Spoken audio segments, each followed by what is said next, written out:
Manifesto of the Communist Party by Karl Marx and Friedrich Engels. A spectre is haunting Europe, the spectre of communism. All the powers of old Europe have entered into a holy alliance to exorcise this spectre. Pope and Tsar, Metternich and Guizot, French radicals and German police spies. Where is the party in opposition that has not been decried as communistic by its opponents in power? Where is the opposition that has not hurled back the branding reproach of communism against the more advanced opposition parties, as well as against its reactionary adversaries? Two things result from this fact. First, communism is already acknowledged by all European powers to be itself a power. Second, it is high time that communists should openly, in the face of the whole world, publish their views, their aims, their tendencies, and meet this nursery tale of the spectre of communism with a manifesto of the party itself. To this end, communists of various nationalities have assembled in London and sketched the following manifesto, to be published in the English, French, German, Italian, Flemish and Danish languages. Section 1. Bourgeois and Proletarians. The history of all hitherto existing societies is the history of class struggles. Freeman and slave, patrician and plebeian, lord and serf, guildmaster and journeyman. In a word, oppressor and oppressed, stood in constant opposition to one another, carried on an uninterrupted, now hidden, now open fight. A fight that each time ended either in the revolutionary reconstitution of society at large, or in the common ruin of the contending classes.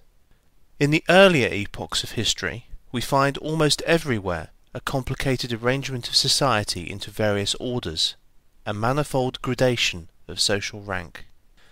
In ancient Rome, we have patricians, knights, plebeians, slaves. In the Middle Ages, feudal lords, vassals, guildmasters, journeymen, apprentices, serfs. In almost all of these classes, again, subordinate gradations. The modern bourgeois society that has sprouted from the ruins of feudal society has not done away with class antagonisms. It has but established new classes, new conditions of oppression, new forms of struggle in place of the old ones. Our epoch, the epoch of the bourgeoisie, possesses, however, this distinctive feature. It has simplified the class antagonisms. Society, as a whole, is more and more splitting up into two great hostile camps, into two great classes directly facing each other, bourgeoisie and proletariat. From the serfs of the Middle Ages sprang the chartered burghers of the earliest towns. From these burgesses, the first elements of the bourgeoisie were developed. The discovery of America, the rounding of the Cape, opened up fresh ground for the rising bourgeoisie. The East Indian and Chinese markets, the colonization of America, trade with the colonies, the increase in the means of exchange and in commodities generally, gave to commerce, to navigation, to industry, an impulse never before known, and, thereby, to the revolutionary element in the tottering feudal society, a rapid development. The feudal system of industry, under which industrial production was monopolized by closed guilds, now no longer sufficed for the growing wants of the new markets. The manufacturing system took its place. The guildmasters were pushed on one side by the manufacturing middle class.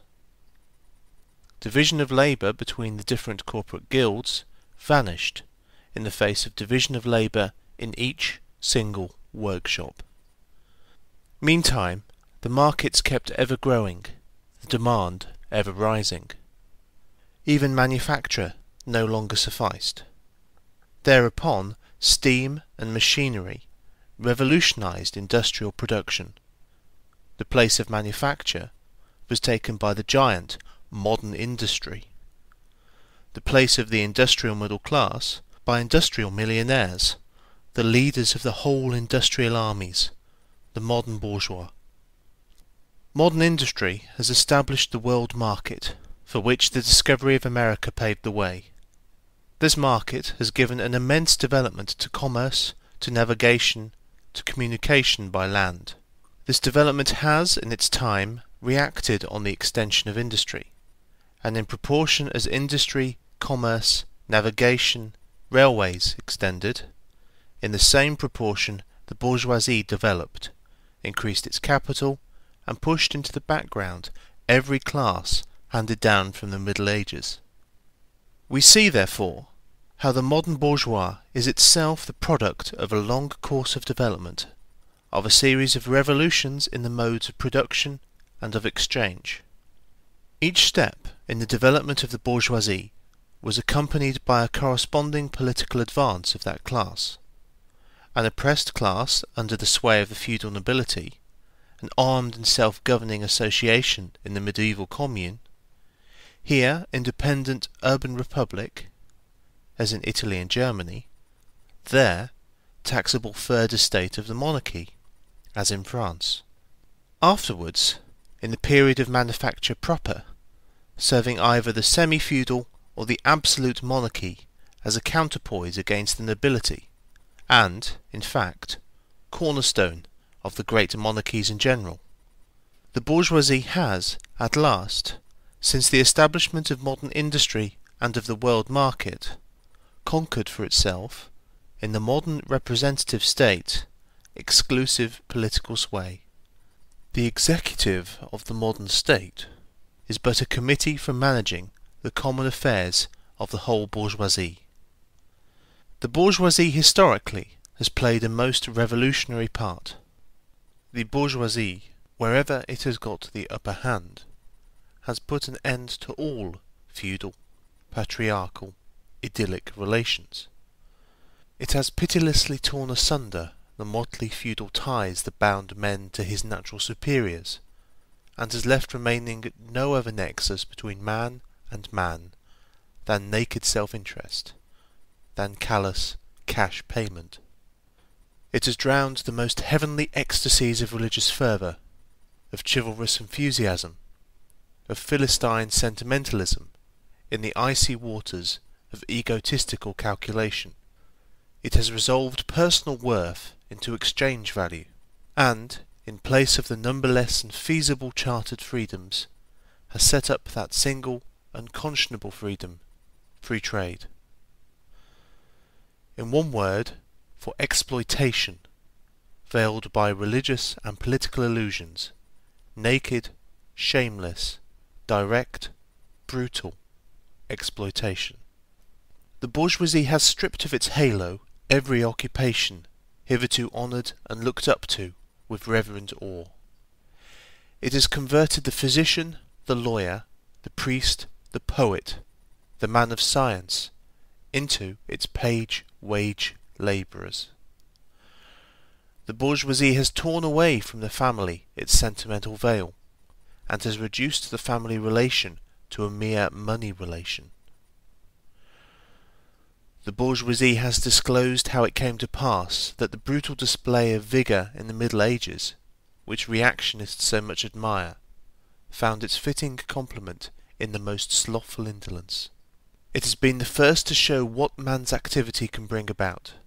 It has accomplished wonders far surpassing Egyptian pyramids, Roman aqueducts, and Gothic cathedrals. It has conducted expeditions that put in the shade all former exoduses of nations and crusades. The bourgeoisie cannot exist without constantly revolutionizing the instruments of production, and thereby the relations of production, and with them the whole relations of society. Conservation of the old modes of production in unaltered form was, on the contrary, the first condition of existence for all earlier industrial classes. constant revolutionizing of production, uninterrupted disturbance of all social conditions, everlasting uncertainty and agitation distinguish the bourgeois epoch from all earlier ones. All fixed, fast-frozen relations, with their train of ancient and venerable prejudices and opinions, are swept away. All new-formed ones become antiquated before they can ossify. All that is solid melts into air, all that is holy is profaned, and man is at last compelled to face with sober senses his real conditions of life and his relations with his kind. The need of a constantly expanding market for its products chases the bourgeoisie over the whole surface of the globe. It must nestle everywhere, settle everywhere, establish connections everywhere. The bourgeoisie has, through its exploitation of the world market, given a cosmopolitan character to production and consumption in every country. To the great chagrin of reactionists, it has drawn from under the feet of industry the national ground on which it stood. All old established national industries have been destroyed, or are daily being destroyed. They are dislodged by new industries, whose introduction becomes a life and death question for all civilized nations, by industries that no longer work up indigenous raw material, but raw material drawn from the remotest zones. Industries whose products are consumed, not only at home, but in every quarter of the globe. In place of the old wants, satisfied by the productions of the country, we find new wants, requiring for their satisfaction the products of distant lands and climes. In place of the old local and national seclusion and self-sufficiency, we have intercourse in every direction, universal interdependence of nations. And, as in material, so also in intellectual production. The intellectual creations of individual nations become common property. National one-sidedness and narrow-mindedness become more and more impossible, and from the numerous national and local literatures there arises a world literature. The bourgeoisie, by the rapid improvement of all instruments of production, by the immensely facilitated means of communication, draws all, even the most barbarian, nations into civilization. The cheap prices of its commodities are the heavy artillery with which it batters down all Chinese walls, with which it forces the barbarians' intensely obstinate hatred of foreigners to capitulate. It compels all nations, on pain of extinction, to adopt the bourgeois mode of production. It compels them to introduce what it calls civilization into their midst, i.e., to become bourgeois themselves. In one word, it creates a world after its own image. The bourgeoisie has subjected the country to the rule of the towns. It has created enormous cities, has greatly increased the urban population as compared with the rural, and has thus rescued a considerable part of the population from the idiocy of rural life. Just as it has made the country dependent on the towns, so it has made barbarian and semi-barbarian countries dependent on the civilized ones. Nations of peasants on nations of bourgeois, the East on the West. The bourgeois keeps more and more doing away with the scattered state of the population, of the means of production, and of property. It has agglomerated production, and has concentrated property in a few hands. The necessary consequence of this was political centralization. Independent, or but loosely connected provinces, with separate interests, laws, governments, and systems of taxation, became lumped together into one nation, with one government, one code of laws, one national class interest, one frontier, and one customs tariff. The bourgeoisie, during its rule of scarce 100 years, has created more massive and more colossal productive forces than have all preceding generations together. Subjection of nature's forces to man, machinery, application of chemistry to industry and agriculture, steam navigation, railways, electric telegraphs, clearing of whole continents for cultivation, canalization of rivers, whole populations conjured out of the ground. What earlier century had even a presentiment that such productive forces slumbered in the lap of social labour? We see then the means of production and of exchange, on whose foundation the bourgeoisie built itself up, were generated in feudal society. At a certain stage in the development of these means of production and of exchange, the conditions under which feudal society produced and exchanged, the feudal organisation of agriculture and manufacturing industry, in one word, the feudal relations of property, became no longer compatible with the already developed productive forces. They became so many fetters. They had to be burst asunder. They were burst asunder.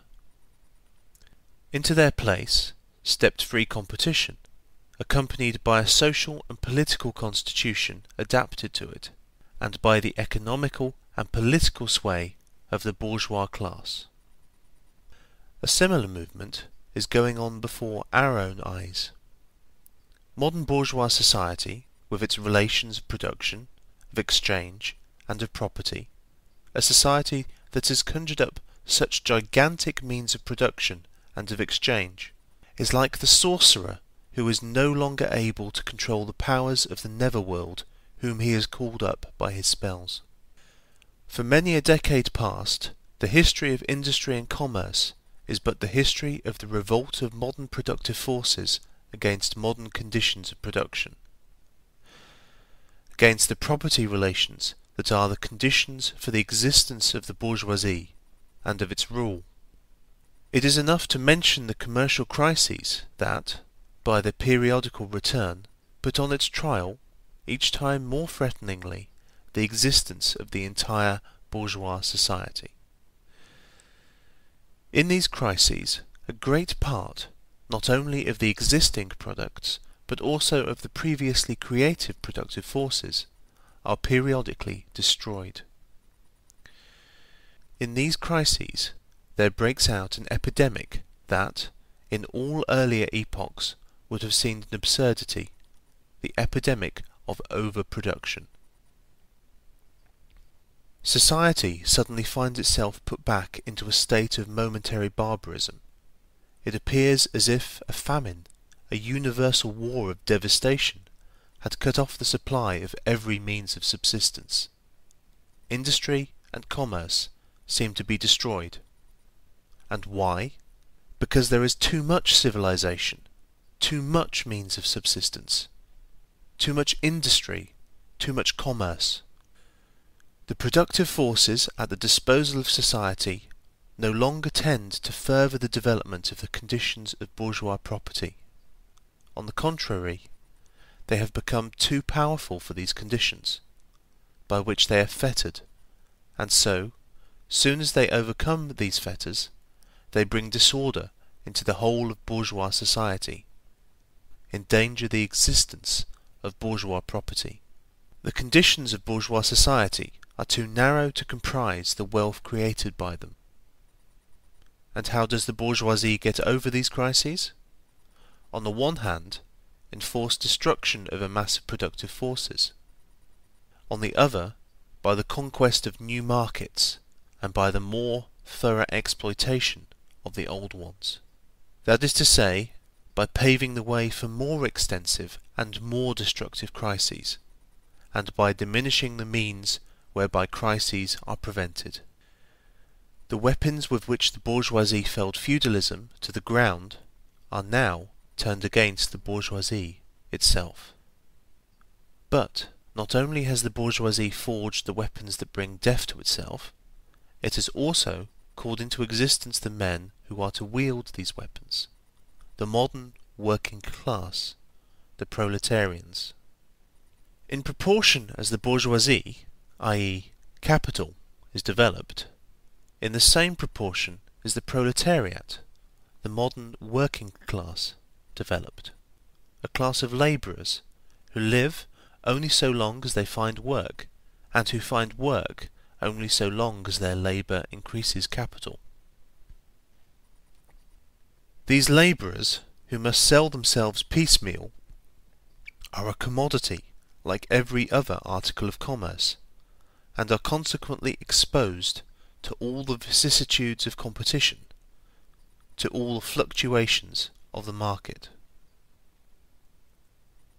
Owing to the extensive use of machinery and division of labour, the work of the proletarians has lost all individual character, and, consequently, all charm for the workman.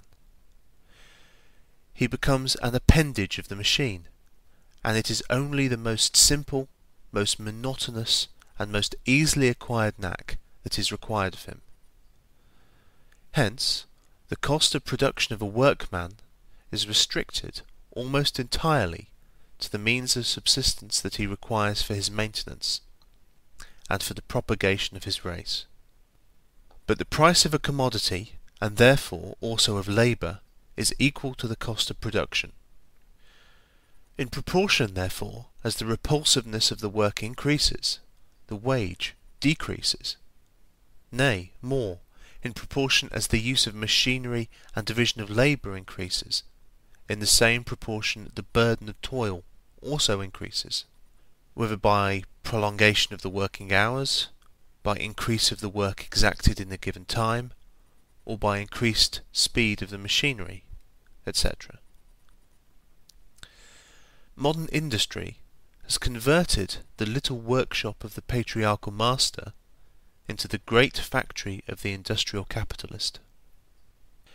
Masses of labourers crowded into the factory are organised like soldiers. As privates of the industrial army, they are placed under the command of a perfect hierarchy of officers and sergeants. Not only are they slaves of the bourgeois class and of the bourgeois state, they are daily and hourly enslaved by the machine, by the overlooker, and, above all, by the individual bourgeois manufacturer himself. The more openly this despotism proclaims gain to be its end and aim, the more petty, the more hateful, and the more embittering it is.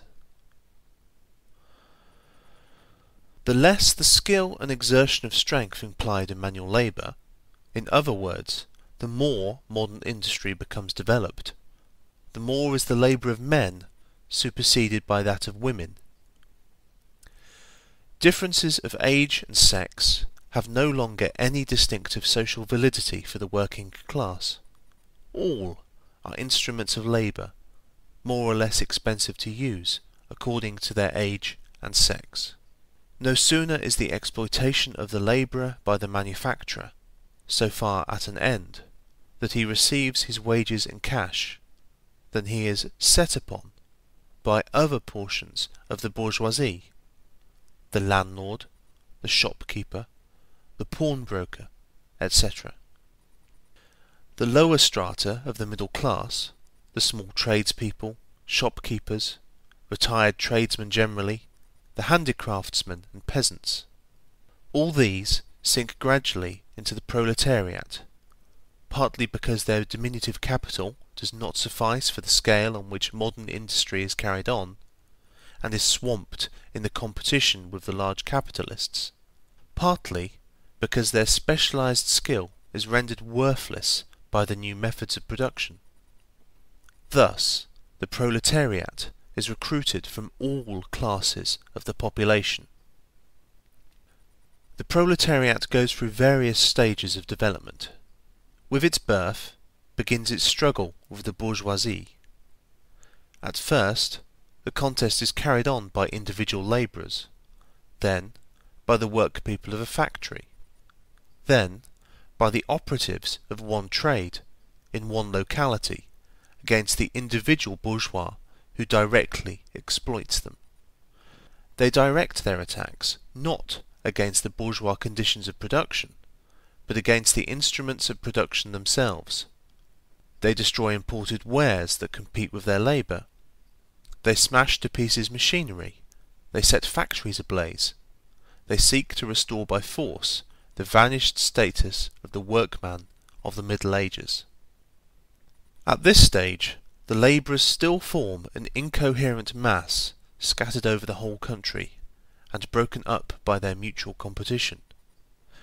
If, anywhere, they unite to form more compact bodies, this is not yet the consequence of their own active union, but of the union of the bourgeoisie, which class, in order to attain its own political ends, is compelled to set the whole proletariat in motion, and is, moreover yet, for a time, able to do so. At this stage, therefore, the proletarians do not fight their enemies, but the enemies of their enemies, the remnants of absolute monarchy, the landowners, the non-industrial bourgeois, the petty bourgeoisie. Thus, the whole historical movement is concentrated in the hands of the bourgeoisie. Every victory so obtained is a victory for the bourgeoisie. But, with the development of industry, the proletariat not only increases in number, it becomes concentrated in greater masses, its strength grows, and it feels that strength more.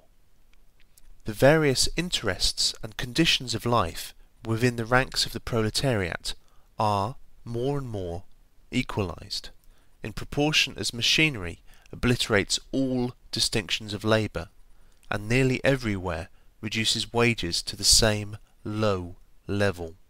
The growing competition among the bourgeois and the resulting commercial crises makes the wages of the workers ever more fluctuating.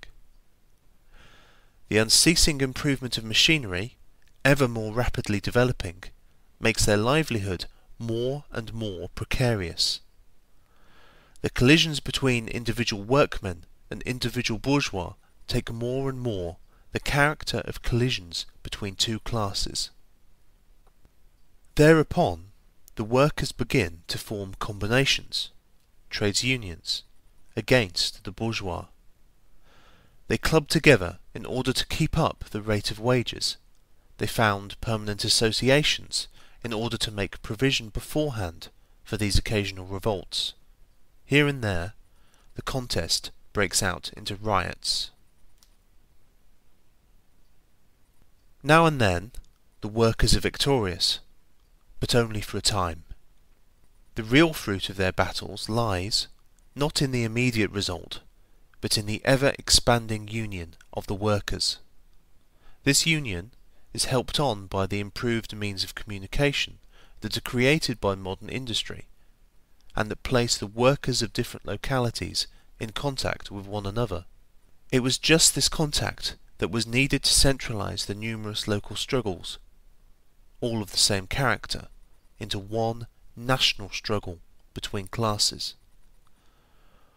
But every class struggle is a political struggle, and that union, to attain which the burghers of the Middle Ages, with their miserable highways, required centuries, the modern proletarians, thanks to railways, achieve in a few years.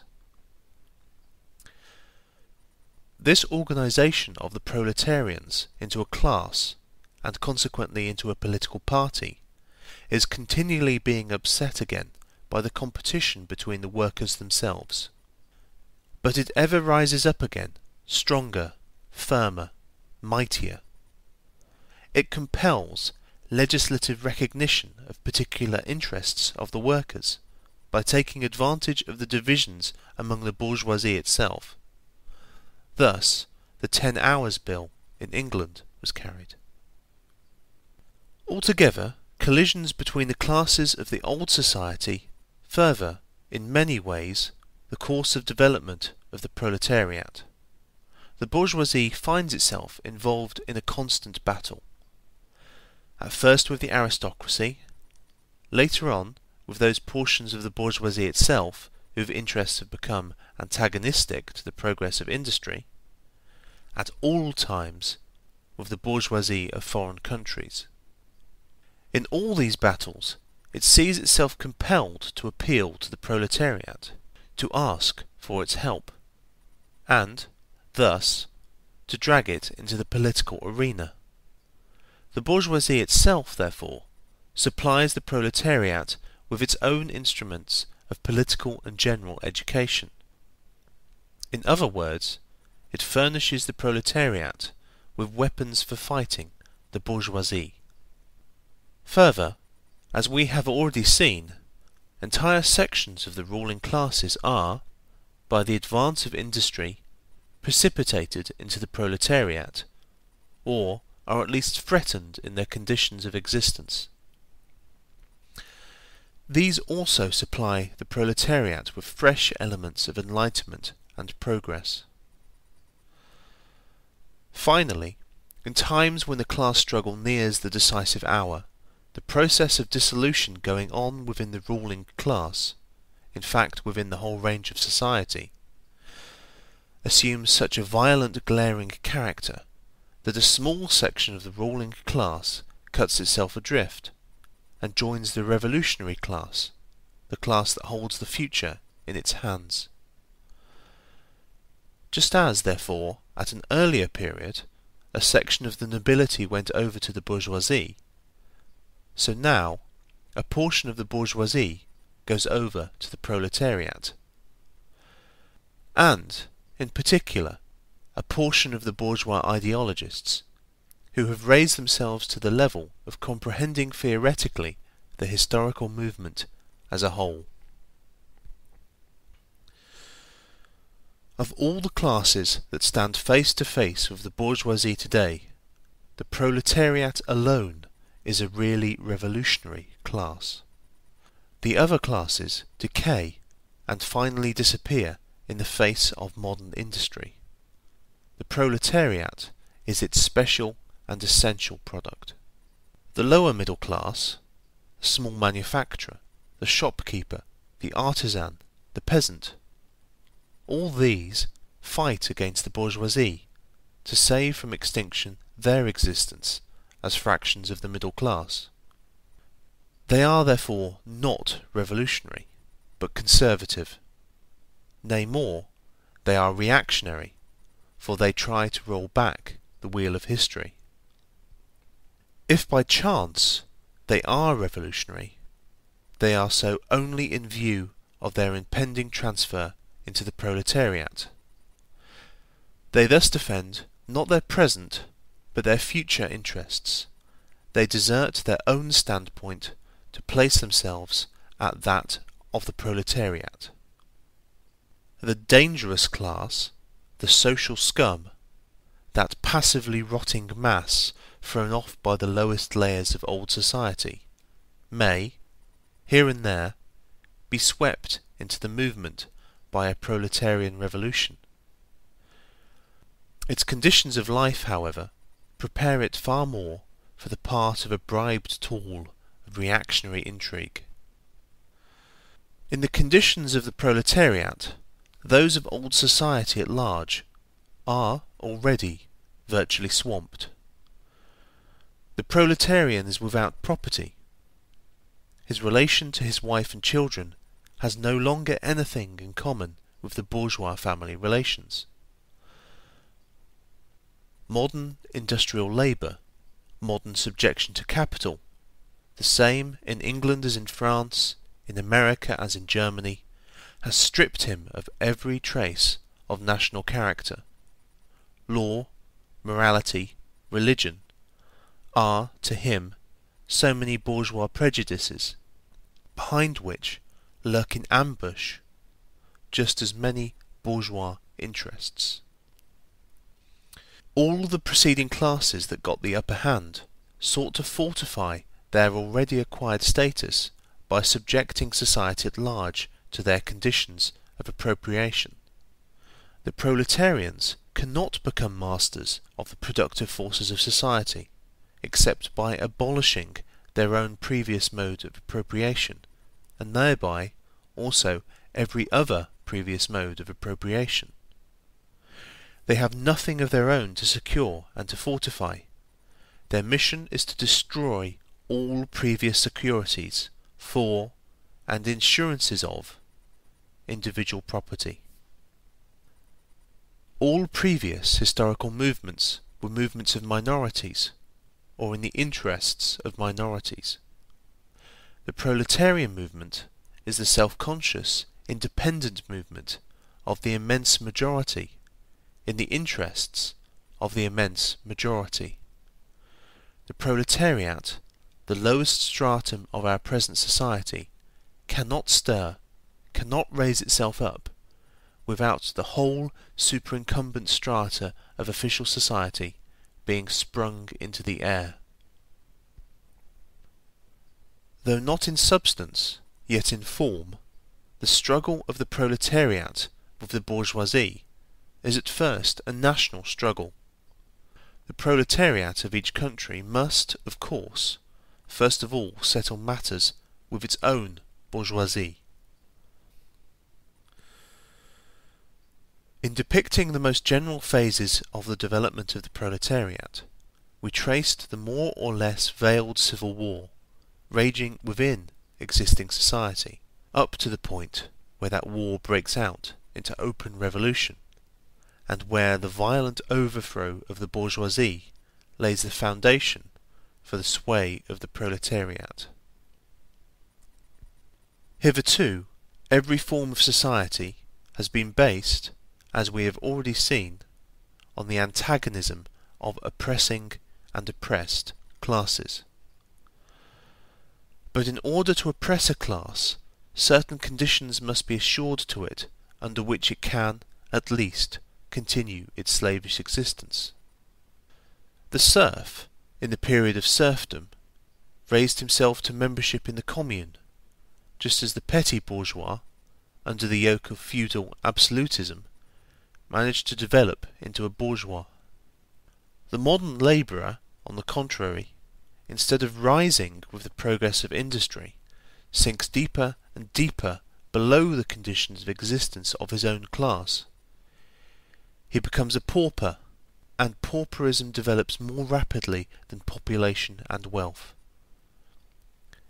And here it becomes evident that the bourgeoisie is unfit any longer to be the ruling class in society, and to impose its conditions of existence upon society as an overriding law. It is unfit to rule because it is incompetent to assure an existence to its slave within his slavery, because it cannot help letting him sink into such a state that it has to feed him instead of being fed by him. Society can no longer live under this bourgeoisie. In other words, its existence is no longer compatible with society. The essential condition for the existence and for the sway of the bourgeois class is the formation and augmentation of capital. The condition for capital is wage labour. Wage labour rests exclusively on competition between the labourers. The advance of industry, whose involuntary promoter is the bourgeoisie, replaces the isolation of the labourers due to competition by their revolutionary combination due to association. The development of modern industry, therefore, cuts from under its feet the very foundation on which the bourgeoisie produces and appropriates products. What the bourgeoisie, therefore, produces, above all, is its own gravediggers.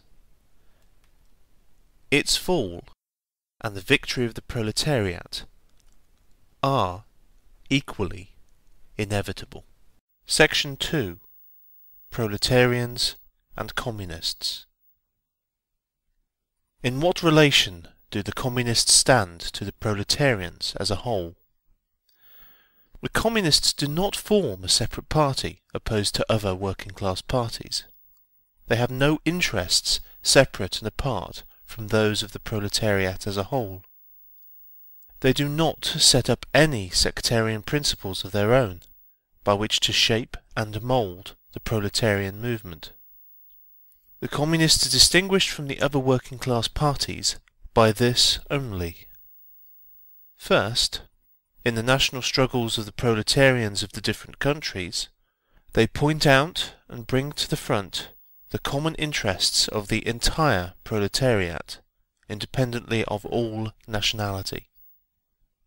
Second, in the various stages of development which the struggle of the working class against the bourgeoisie has to pass through, they always and everywhere represent the interests of the movement as a whole. The Communists, therefore, are on one hand practically the most advanced and resolute section of the working class parties of every country, that section which pushes forward all others. On the other hand, theoretically, they have, over the great mass of the proletariat, the advantage of clearly understanding the line of march, the conditions, and the ultimate general results of the proletarian movement. The immediate aim of the Communist is the same as that of all the other proletarian parties: formation of the proletariat into a class, overthrow of the bourgeois supremacy, conquest of political power by the proletariat. The theoretical conclusions of the Communists are in no way based on ideas or principles that have been invented or discovered by this or that would-be universal reformer. They merely express, in general terms, actual relations springing from an existing class struggle, from a historical movement going on under our very eyes. The abolition of existing property relations is not at all a distinctive feature of communism. All property relations in the past have continually been subject to historical change, consequent upon the change in historical conditions. The French Revolution, for example, abolished feudal property in favour of bourgeois property. The distinguishing feature of communism is not the abolition of property generally, but the abolition of bourgeois property. But modern bourgeois private property is the final and most complete expression of the system of producing and appropriating products that is based on class antagonisms, on the exploitation of the many by the few. In this sense, the theory of the Communists may be summed up in the single sentence: abolition of private property. We Communists have been reproached with the desire of abolishing the right of personally acquiring property as the fruit of a man's own labour, which property is alleged to be the groundwork of all personal freedom, activity, and independence. Hard-won, self-acquired, self-earned property. Do you mean the property of the petty artisan and of the small peasant, a form of property that preceded the bourgeois form? There is no need to abolish that. The development of industry has, to a great extent, already destroyed it, and is still destroying it daily. Or do you mean modern bourgeois private property? But does wage labour create any property for the labourer? Not a bit. It creates capital, i.e., that kind of property which exploits wage labour, and which cannot increase except upon condition of begetting a new supply of wage labour for fresh exploitation. Property, in its present form, is based on the antagonism of capital and wage labour. Let us examine both sides of this antagonism. To be a capitalist is to have not only a purely personal, but a social status in production. Capital is a collective product, and only by the united action of many members, nay, in the last resort, only by the united action of all members of society, can it be set in motion. Capital is, therefore, not a personal, it is a social power. When, therefore, capital is converted into common property, into the property of all members of society, personal property is not thereby transformed into social property. It is only the social character of the property that is changed. It loses its class character. Let us now take wage labour. The average price of wage labour is the minimum wage, i.e., that quantum of the means of subsistence which is absolutely requisite in bare existence as a labourer. What, therefore, the wage labourer appropriates by means of his labour merely suffices to prolong and reproduce a bare existence. We by no means intend to abolish this personal appropriation of the products of labour, an appropriation that is made for the maintenance and reproduction of human life, and that leaves no surplus wherewith to command the labour of others. All that we want to do away with is the miserable character of this appropriation, under which the labourer lives merely to increase capital, and is allowed to live only in so far as the interest of the ruling class requires it. In bourgeois society, living labour is but a means to increase accumulated labour.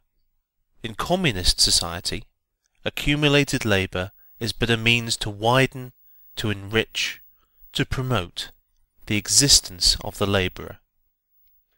In bourgeois society, therefore, the past dominates the present. In communist society, the present dominates the past. In bourgeois society, capital is independent and has individuality, while the living person is dependent and has no individuality. And the abolition of this state of things is called by the bourgeois abolition of individuality and freedom, and rightly so. The abolition of bourgeois individuality, bourgeois independence, and bourgeois freedom is undoubtedly aimed at. By freedom is meant, under the present bourgeois conditions of production, free trade, free selling and buying. But if selling and buying disappears, free selling and buying disappears also. This talk about free selling and buying, and all the other brave words of our bourgeoisie about freedom in general, have a meaning, if any, only in contrast with restricted selling and buying, with the fettered traders of the Middle Ages, but have no meaning when compared to the communistic abolition of buying and selling, of the bourgeois conditions of production, and of the bourgeoisie itself. You are horrified at our intending to do away with private property, but in your existing society, private property is already done away with for 9/10 of the population. Its existence for the few is solely due to its non-existence in the hands of those 9/10. You reproach us, therefore, with intending to do away with a form of property, the necessary condition for whose existence is the non-existence of any property for the immense majority of society. In one word, you reproach us with intending to do away with your property. Precisely so. That is just what we intend. From the moment when labour can no longer be converted into capital, money, or rent, into a social power capable of being monopolised, i.e., from the moment when individual property can no longer be transformed into bourgeois property, into capital, from that moment you say individuality vanishes. You must therefore confess that by individual you mean no other person than the bourgeois, than the middle-class owner of property. This person must indeed be swept out of the way and made impossible.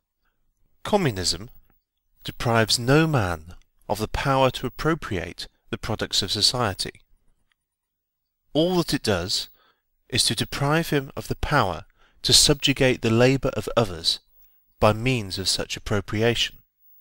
It has been objected that upon the abolition of private property, all work will cease and universal laziness will overtake us.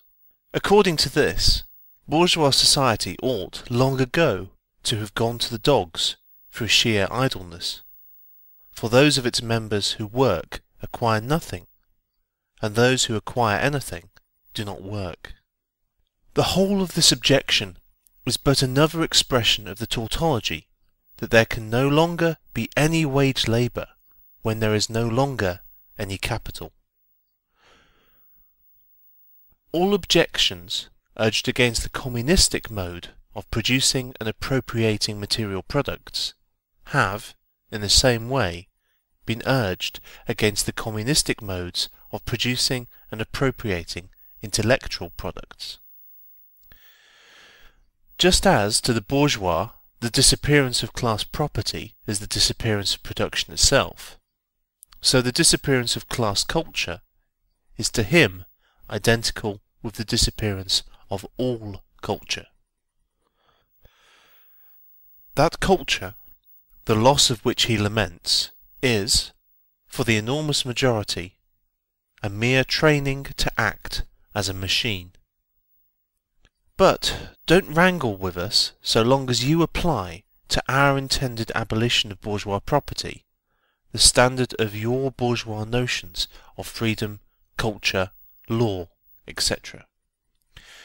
Your very ideas are but the outgrowth of the conditions of your bourgeois production and bourgeois property, just as your jurisprudence is but the will of your class made into a law for all, a will whose essential character and direction are determined by the economical conditions of existence of your class. The selfish misconception that induces you to transform into eternal laws of nature and of reason the social forms springing from your present mode of production and form of property, historical relations that rise and disappear in the progress of production. This misconception you share with every ruling class that has preceded you. What you see clearly in the case of ancient property, what you admit in the case of feudal property, you are of course forbidden to admit in the case of your own bourgeois form of property. Abolition of the family. Even the most radical flare up at this infamous proposal of the communists. On what foundation is the present family, the bourgeois family, based? On capital, on private gain. In its completely developed form, this family exists only among the bourgeoisie, but this state of things finds its complement in the practical absence of the family among the proletarians, and in public prostitution. The bourgeois family will vanish as a matter of course when its complement vanishes, and both will vanish with the vanishing of capital. Do you charge us with wanting to stop the exploitation of children by their parents? To this crime we plead guilty. But, you will say, we destroy the most hallowed of relations when we replace home education by social. And your education, is not that also social, and determined by the social conditions under which you educate, by the intervention, direct or indirect, of society, by means of schools, etc.? The communists have not invented the intervention of society in education. They do but seek to alter the character of that intervention, and to rescue education from the influence of the ruling class. The bourgeois claptrap about the family and education, about the hallowed correlation of parent and child, becomes all the more disgusting the more, by the action of modern industry, all family ties among the proletarians are torn asunder, and their children transformed into simple articles of commerce and instruments of labour. But you communists would introduce community of women, screams the whole bourgeoisie in chorus. The bourgeois sees in his wife a mere instrument of production. He hears that the instruments of production are to be exploited in common, and, naturally, can come to no other conclusion than that the lot of being common to all will likewise fall to the women. He has not even a suspicion that the real point is to do away with the status of women as mere instruments of production. For the rest, nothing is more ridiculous than the virtuous indignation of our bourgeois at the community of women, which, they pretend, is to be openly and officially established by the Communists. The Communists have no need to introduce community of women. It has existed almost from time immemorial. Our bourgeois, not content with having the wives and daughters of their proletarians at their disposal, not to speak of common prostitutes, take the greatest pleasure in seducing each other's wives.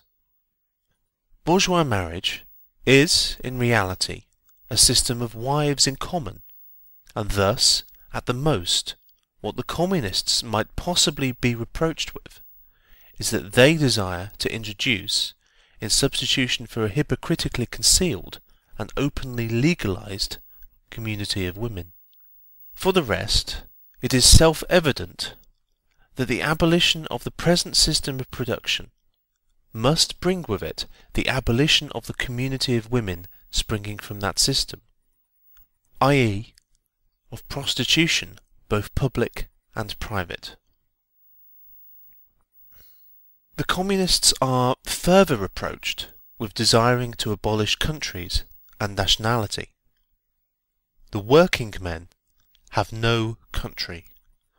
We cannot take from them what they have not got. Since the proletariat must first of all acquire political supremacy, must rise to be the leading class of the nation, must constitute itself the nation, it is, so far, itself national, though not in the bourgeois sense of the word. National differences and antagonisms between people are daily more and more vanishing, owing to the development of the bourgeoisie, to freedom of commerce, to the world market, to uniformity in the mode of production, and in the conditions of life corresponding thereto. The supremacy of the proletariat will cause them to vanish still faster. The united action of the leading civilized countries, at least, is one of the first conditions for the emancipation of the proletariat. In proportion as the exploitation of one individual by another is put an end to, the exploitation of one nation by another will also be put an end to. In proportion as the antagonism between classes within the nation vanishes, the hostility of one nation to another will come to an end. The charges against communism made from a religious, a philosophical, and, generally, from an ideological standpoint, are not deserving of serious examination. Does it require deep intuition to comprehend that man's ideas, views, and conceptions, in one word man's consciousness, changes with every change in the conditions of his material existence, in his social relations, and in his social life? What else does the history of ideas prove than that intellectual production changes its character and proportion as material production is changed? The ruling ideas of each age have ever been the ideas of its ruling class. When people speak of ideas that revolutionize society, they do but express the fact that, within the old society, the elements of a new one have been created, and that the dissolution of the old ideas keeps even pace with the dissolution of the old conditions of existence. When the ancient world was in its last throes, the ancient religions were overcome by Christianity. When Christian ideas succumbed in the 18th century to rationalist ideas, feudal society fought its death battle with the then revolutionary bourgeoisie. The ideas of religious liberty and freedom of conscience merely gave expression to the sway of free competition within the domain of knowledge. Undoubtedly, it will be said, religious, moral, philosophical, and juridical ideas have been modified in the course of historical development. But religion, morality, philosophy, political science, and law constantly survived this change. There are besides eternal truths, such as freedom, justice, etc., that are common to all states of society. But communism abolishes eternal truths. It abolishes all religion and all morality, instead of constituting them on a new basis. It therefore acts in contradiction to all past historical experience. What does this accusation reduce itself to? The history of all past society has consisted in the development of class antagonisms that assumed different forms at different epochs. But, whatever form they may have taken, one fact is common to all past ages, viz., the exploitation of one part of society by the other. No wonder, then, that the social consciousness of past ages, despite all the multiplicity and variety it displays, moves within certain common forms, or general ideas, which cannot completely vanish except with the total disappearance of class antagonisms. The Communist Revolution is the most radical rupture with traditional property relations. No wonder that its development involves the most radical rupture with traditional ideas. But let us have done with the bourgeois objections to communism. We have seen above that the first step in the revolution by the working class is to raise the proletariat to the position of ruling as to win the battle of democracy. The proletariat will use its political supremacy to wrest, by degrees, all capital from the bourgeoisie, to centralise all instruments of production in the hands of the state, i.e., of the proletariat organised as the ruling class, and to increase the total of productive forces as rapidly as possible. Of course, in the beginning, this cannot be effected except by means of despotic inroads on the rights of property and on the conditions of bourgeois production, by means of measures, therefore, which appear economically insufficient and untenable, but which, in the course of the movement, outstrip themselves, necessitate further inroads upon the old social order, and are unavoidable as a means of entirely revolutionising the mode of production. These measures will, of course, be different in different countries. Nevertheless, in the most advanced countries, the following will be pretty generally applicable. Number 1. Abolition of property in land and application of all rents of land to public purposes. Number 2. A heavy progressive or gradated income tax. Number 3. Abolition of all right of inheritance. Number 4. Confiscation of the property of all emigrants and rebels. Number 5. Centralisation of credit in the hands of the state by means of a national bank with state capital and an exclusive monopoly. Number 6. Centralisation of the means of communication and transport in the hands of the state. Number 7.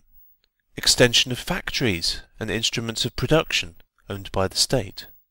The bringing into cultivation of wastelands and the improvement of the soil generally, in accordance with a common plan. Number 8. Equal liability of all to labour. Establishment of industrial armies, especially for agriculture. Number 9. Combination of agriculture with manufacturing industries. Gradual abolition of the distinction between town and country by a more equable distribution of the population over the country. Number 10. Free education for all children in public schools. Abolition of children's factory labour in its present form. Combination of education with industrial production, etc., etc. When, in the course of development, class distinctions have disappeared, and all production has been concentrated in the hands of a vast association of the whole nation, the public power will lose its political character. Political power, properly so called, is merely the organised power of one class for oppressing another.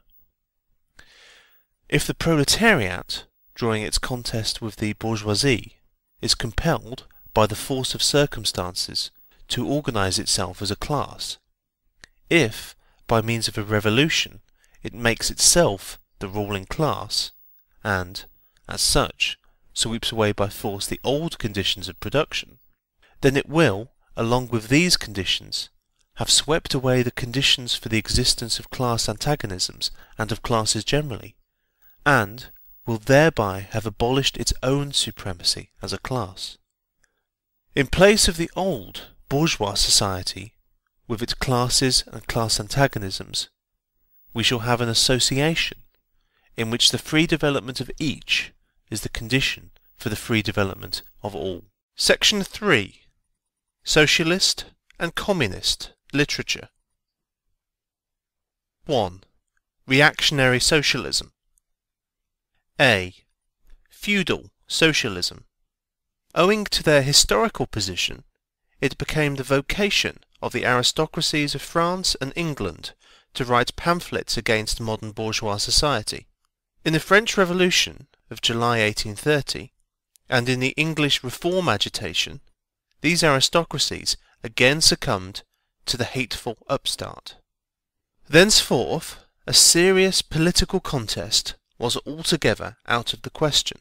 A literary battle alone remained possible. But, even in the domain of literature, the old cries of the Restoration period had become impossible. In order to arouse sympathy, the aristocracy were obliged to lose sight, apparently, of their own interests, and to formulate their indictment against the bourgeoisie in the interests of the exploited working class alone. Thus the aristocracy took their revenge by singing lampoons on their new master, and whispering in his ears sinister prophecies of coming catastrophe. In this way arose feudal socialism, half lamentation, half lampoon, half echo of the past, half menace of the future. At times, by its bitter, witty and incisive criticism, striking the bourgeoisie to the very heart's core, but always ludicrous in its effect, through total incapacity to comprehend the march of modern history. The aristocracy, in order to rally the people to them, waved the proletarian alms bag in front for a banner. But the people, so often as it joined them, saw on their hind quarters the old feudal coats of arms, and deserted with loud and irreverent laughter. One section of the French Legitimists and Young England exhibited this spectacle. In pointing out that their mode of exploitation was different to that of the bourgeoisie, the feudalists forget that they exploited under circumstances and conditions that were quite different, and that are now antiquated. In showing that, under their rule, the modern proletariat never existed, they forget that the modern bourgeoisie is the necessary offspring of their own form of society. For the rest, so little do they conceal the reactionary character of their criticism, that the chief accusation against the bourgeoisie amounts to this, that under the bourgeois regime, a class is being developed which is destined to cut up root and branch the old order of society. What they upbraid the bourgeoisie with is not so much that it creates a proletariat, as that it creates a revolutionary proletariat. In political practice, therefore, they join in all coercive measures against the working class.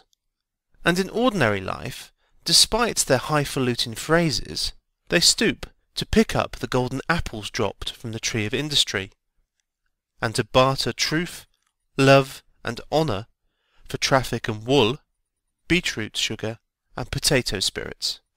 As the parson has ever gone hand in hand with the landlord, so has clerical socialism with feudal socialism. Nothing is easier than to give Christian asceticism a socialist tinge.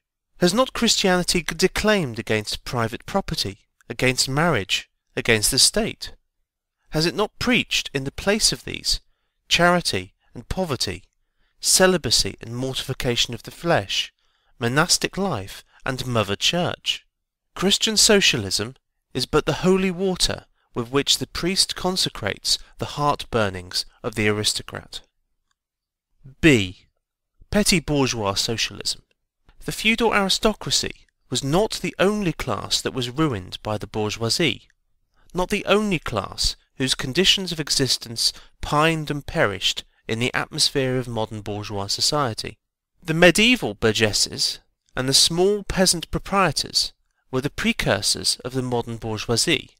In those countries which are but little developed, industrially and commercially, these two classes still vegetate side by side with the rising bourgeoisie. In countries where modern civilization has become fully developed, a new class of petty bourgeois has been formed, fluctuating between proletariat and bourgeoisie, and ever renewing itself as a supplementary part of bourgeois society. The individual members of this class, however, are being constantly hurled down into the proletariat by the action of competition, and, as modern industry develops, they even see the moment approaching when they will completely disappear as an independent section of modern society, to be replaced in manufactures, agriculture and commerce by overlookers, bailiffs and shopmen. In countries like France, where the peasants constitute far more than half of the population, it was natural that writers who sided with the proletariat against the bourgeoisie should use, in their criticism of the bourgeois regime, the standard of the peasant and petty bourgeois, and from the standpoint of these intermediate classes should take up the cudgels for the working class. Thus arose petty bourgeois socialism. Sismondi was the head of this school, not only in France but also in England. This school of socialism dissected with great acuteness the contradictions in the conditions of modern production. It laid bare the hypocritical apologies of economists. It proved, incontrovertibly, the disastrous effects of machinery and division of labour, the concentration of capital and land in a few hands, overproduction and crises. It pointed out the inevitable ruin of the petty bourgeois and peasant, the misery of the proletariat, the anarchy in production, the crying inequalities in the distribution of wealth, the industrial war of extermination between nations, the dissolution of old moral bonds, of the old family relations, of the old nationalities. In its positive aims, however, this form of socialism aspires either to restoring the old means of production and of exchange, and with them the old property relations and the old society, or to cramping the modern means of production and of exchange within the framework of the old property relations that have been, and were bound to be, exploded by those means. In either case, it is both reactionary and utopian. Its last words are corporate guilds for manufacture, patriarchal relations in agriculture. Ultimately, when stubborn historical facts had dispersed all intoxicating effects of self-deception, this form of socialism ended in a miserable fit of the blues. C. German, or true, socialism. The socialist and communist literature of France, a literature that originated under the pressure of a bourgeoisie in power, and that was the expression of a struggle against this power, was introduced into Germany at a time when the bourgeoisie in that country had just begun its contest with feudal absolutism. German philosophers, would-be philosophers, and beaux esprits eagerly seized on this literature, only forgetting that when these writings immigrated from France into Germany, French social conditions had not immigrated along with them. In contact with German social conditions, this French literature lost all its immediate practical significance, and assumed a purely literary aspect. Thus, to the German philosophers of the 18th century, The demands of the first French Revolution were nothing more than the demands of practical reason in general, and the utterance of the will of the revolutionary French bourgeoisie signified in their eyes the law of pure will as it was bound to be, of true human will generally. The world of the German literate consisted solely in bringing the new French ideas into harmony with their ancient philosophical conscience, or rather in annexing the French ideas without deserting their own philosophic point of view. This annexation took place in the same way in which a foreign language is appropriated, namely by translation. It is well known how the monks wrote silly lives of Catholic saints over the manuscripts on which the classical works of ancient heathendom had been written. The German literate reversed this process with the profane French literature. They wrote their philosophical nonsense beneath the French original. For instance, beneath the French criticism of the economic functions of money, they wrote alienation of humanity, and beneath the French criticism of the bourgeois state, they wrote dethronement of the category of the general, and so forth. The introduction of these philosophical phrases at the back of the French historical criticisms they dubbed philosophy of action, true socialism, German science of socialism, philosophical foundation of socialism, and so on. The French socialist and communist literature was thus completely emasculated, and, since it ceased in the hands of the German to express the struggle of one class with the other, he felt conscious of having overcome French one-sidedness, and of representing not true requirements, but the requirements of truth, not the interests of the proletariat, but the interests of human nature, of man in general, who belongs to no class, has no reality, who exists only in the misty realm of philosophical fantasy. This German socialism, which took its schoolboy tasks so seriously and solemnly, and extolled its poor stock in trade in such mountebank fashion, meanwhile gradually lost its pedantic innocence. The fight of the German, and especially of the Prussian bourgeoisie, against feudal aristocracy and absolute monarchy, in other words, the liberal movement, became more earnest. By this, the long-wished-for opportunity was offered to true socialism of confronting the political movement with the socialist demands, of hurling the traditional anathemas against liberalism, against representative government, against bourgeois competition, bourgeois freedom of the press, bourgeois legislation, bourgeois liberty and equality, and of preaching to the masses that they had nothing to gain and everything to lose by this bourgeois movement. German socialism forgot, in the nick of time, that the French criticism, whose silly echo it was, presupposed the existence of modern bourgeois society, with its corresponding economic conditions of existence, and the political constitution adapted thereto, the very things whose attainment was the object of the pending struggle in Germany. To the absolute governments, with their following of parsons, professors, country squires and officials, it served as a welcome scarecrow against the threatening bourgeoisie. It was a sweet finish after the bitter pills of floggings and bullets with which those same governments, just at that time, dosed the German working-class risings. While this true socialism thus served the governments as a weapon for fighting the German bourgeoisie, it, at the same time, directly represented a reactionary interest, the interest of the German Philistines. In Germany, the petty bourgeois class, a relic of the 16th century, and since then constantly cropping up again under various forms, is the real social basis of the existing state of things. To preserve this class is to preserve the existing state of things in Germany. The industrial and political supremacy of the bourgeoisie threatens it with certain destruction.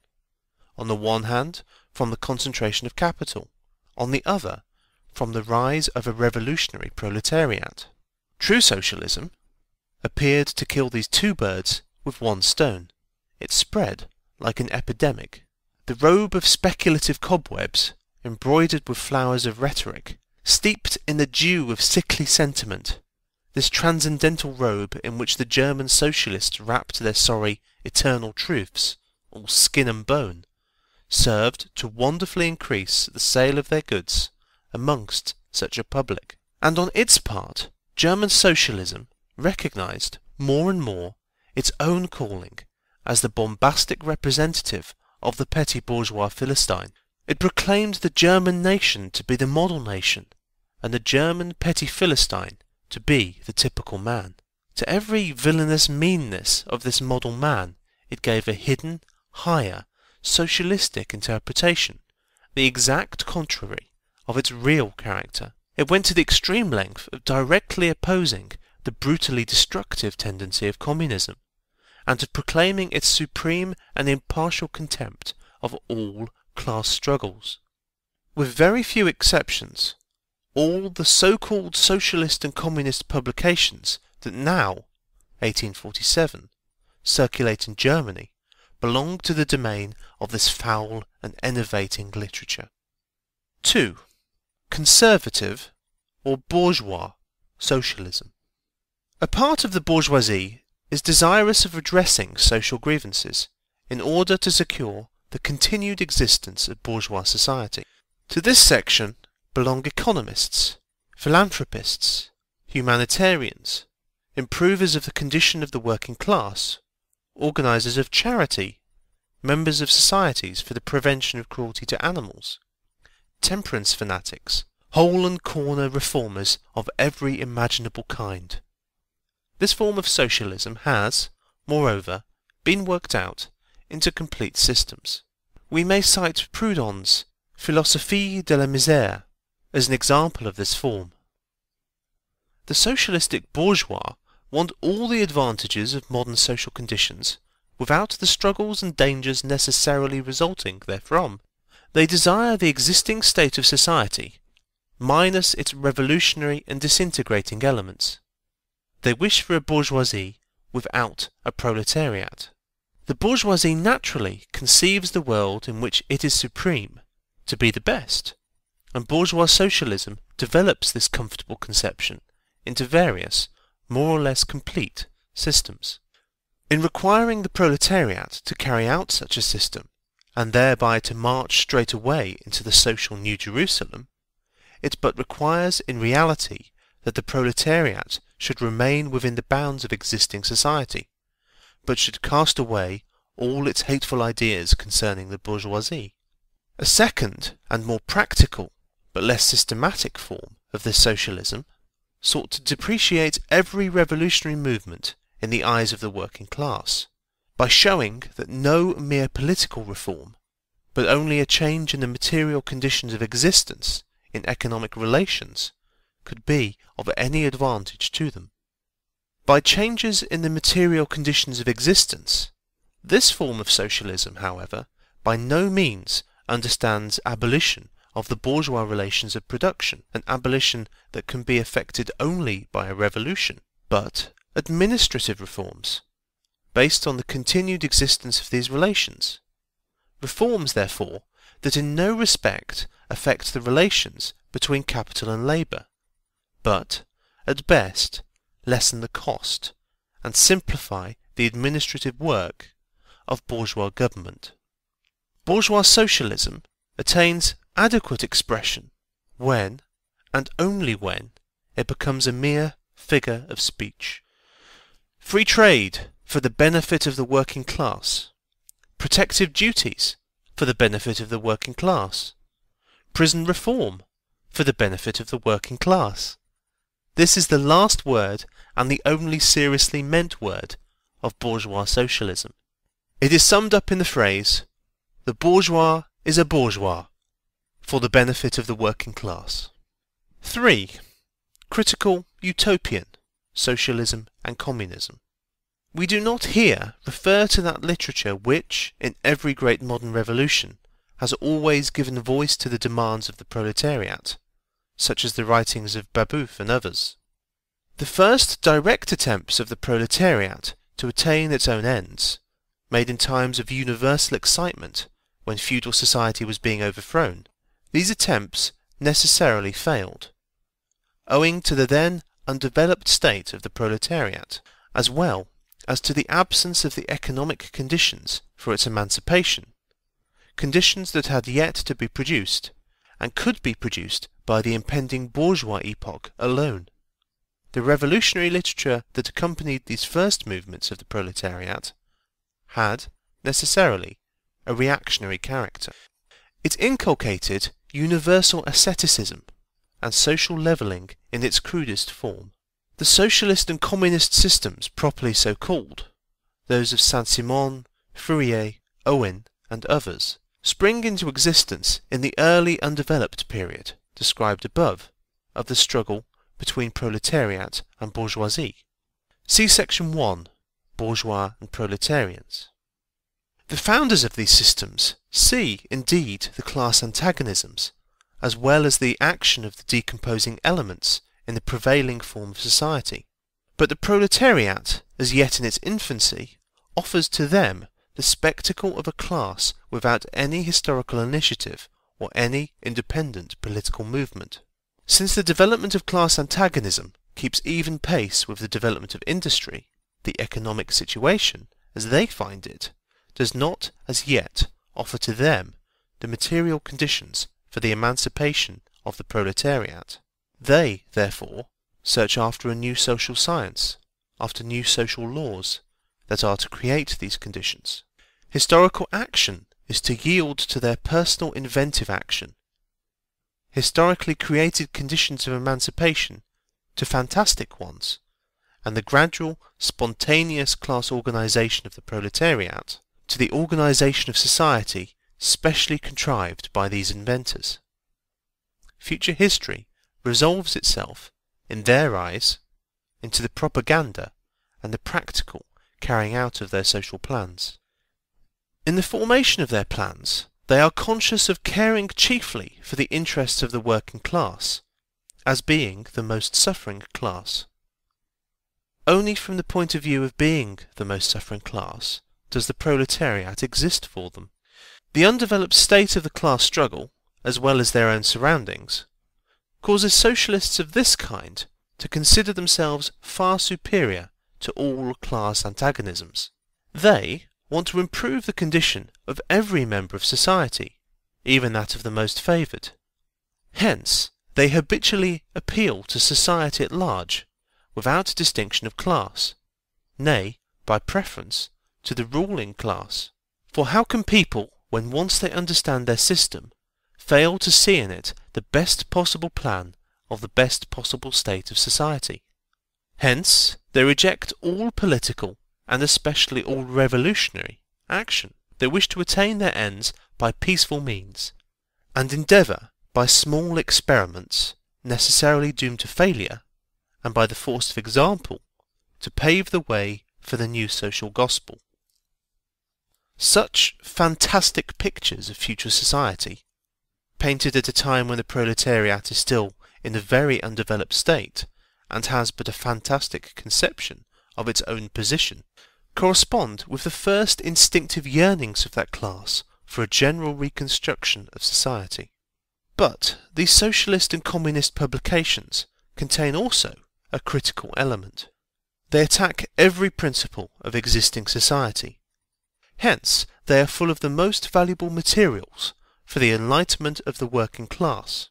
The practical measures proposed in them, such as the abolition of the distinction between town and country, of the family, of the carrying on of industries for the account of private individuals, and of the wage system, the proclamation of social harmony, the conversion of the functions of the state into a mere superintendence of production.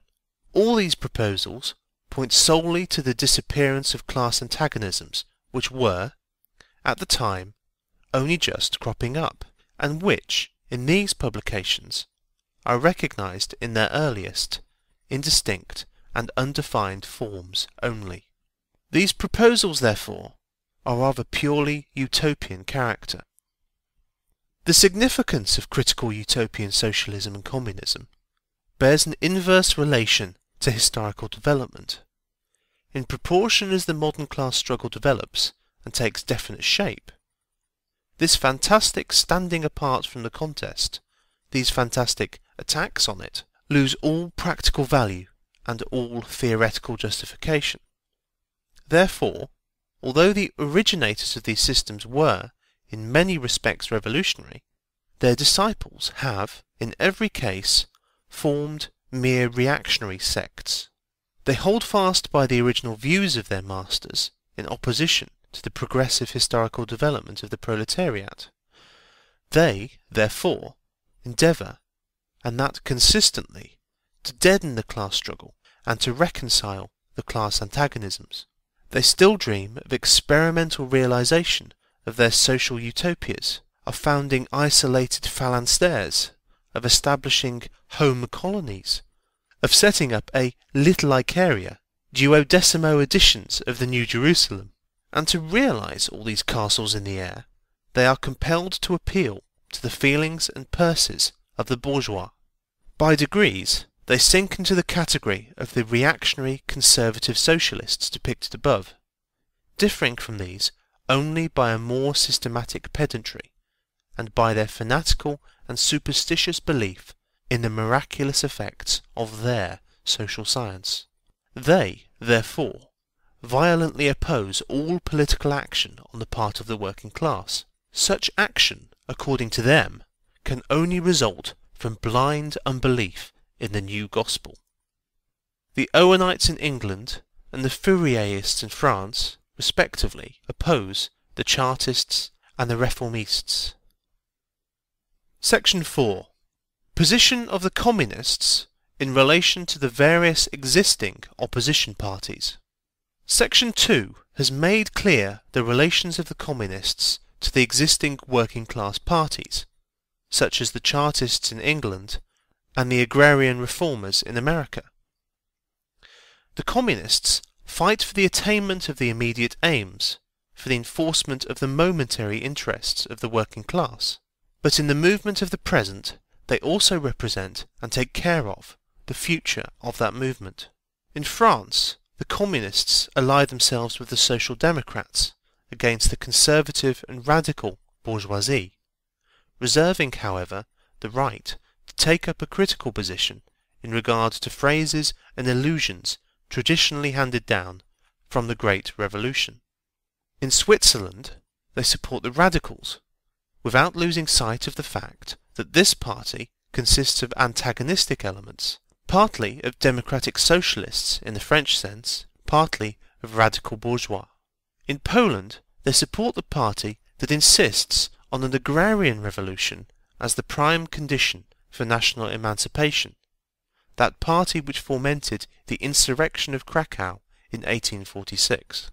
In Germany, they fight with the bourgeoisie whenever it acts in a revolutionary way against the absolute monarchy, the feudal squirearchy, and the petty bourgeoisie. But they never cease, for a single instant, to instill into the working class the clearest possible recognition of the hostile antagonism between bourgeoisie and proletariat, in order that the German workers may straightway use, as so many weapons against the bourgeoisie, the social and political conditions that the bourgeoisie must necessarily introduce along with its supremacy, and in order that, after the fall of the reactionary classes in Germany, the fight against the bourgeoisie itself may immediately begin. The Communists turn their attention chiefly to Germany, because that country is on the eve of a bourgeois revolution that is bound to be carried out under more advanced conditions of European civilization, and with a much more developed proletariat than that of England was in the 17th, and of France in the 18th century, and because the bourgeois revolution in Germany will be but the prelude to an immediately following proletarian revolution. In short, the Communists everywhere support every revolutionary movement against the existing social and political order of things. In all these movements, they bring to the front, as the leading question in each, the property question, no matter what its degree of development at the time. Finally, they labour everywhere for the union and agreement of the democratic parties of all countries. The Communists disdain to conceal their views and aims. They openly declare that their ends can be attained only by the forcible overthrow of all existing social conditions. Let the ruling classes tremble at a communistic revolution. The proletarians have nothing to lose but their chains. They have a world to win. Working men of all countries, unite!